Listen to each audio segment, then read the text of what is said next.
Hal-hazırda hər birimiz məlumatlı olmalıyıq. Bilməliyik ki, qidalarımız çox sönləşibdir. Gündəlik bizə lazım olan qidalı elementlər demək olar ki, onların əksəriyyəti yoxdur. Ən çoxu da kalsium deyilən elementdir. Onun bir çox funksiyaları var. Ən əsaslarından biri sümük. Sümüyün bərkliyi. O çatışmayanda sümüyümüz zəif olur. O sümük əriməsi deyilən hallar baş verir. Nəticədə qırdaq yeyilməsidir. O yırtıq qabarma dediyimiz hallardır. Bu da ən çox diz oynaqlarında özünü göstərir. Oturub qalxa bilmirik, yeriyə bilmirik. Bel fəqərələrində 4-5-də ən çox özünü göstərir. Yenə oturaq sinir sıxılır, axsıyırıq, əyilib qalxa bilmirik. Boyun osteoxondrozu dediyimiz hallarda yenə də o çöküntülər hamısı kalsium çöküntüləridir.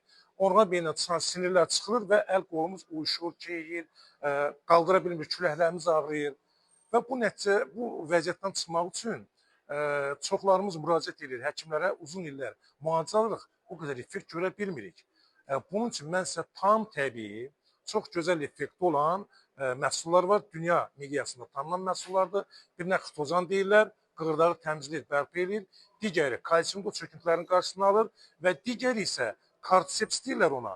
O şişkinliyi, ödemi, iltihabı aradan qaldırır. Üçü birlikdə ikinci dərəcəli artrozu tam aradan qaldıra bilər, üçüncü dərəcəni yüngülləşdirə bilər, amma dördüncü dərəcə artıq onun çarəsi yoxdur, cərrahlıqdır. Çalışın o həddə çatmayın. Əldə edin, sağlam yaşayın.